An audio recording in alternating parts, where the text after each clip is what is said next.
ప్రభువు నామమున అందరికీ శుభోదయం. ఈరోజు దేవుని వాగ్దానము ఏమనగా, తెసలోనికైలకు రాసిన 2వ పత్రిక 3వ అధ్యాయము 3వ వచనము. అయితే ప్రభువు నమ్మదగినవాడు, ఆయన మిమ్మును స్థిరపరిచి దుష్టత్వము నుండి కాపాడును. సహోదరులారా, విశ్వాసులకు దేవుడు తాను చేసిన వాగ్దానాలన్నిటినీ నెరవేరుస్తాడు, అంతము వరకు వారిని కాపాడుతాడు.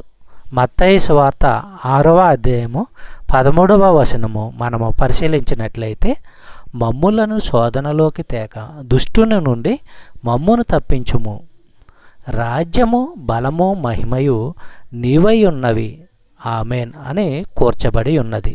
సహోదరులారా, పాపము చెయ్యమని దేవుడు మనుషుల్ని ప్రేరేపించడు. అలా దుష్ప్రేరణ కలిగించేది సైతాను.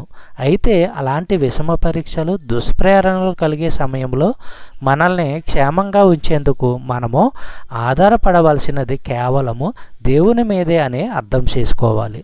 చెప్పబడిన వాగ్దానము దేవుడు దీవించి ఆశీర్వదించునుగాక.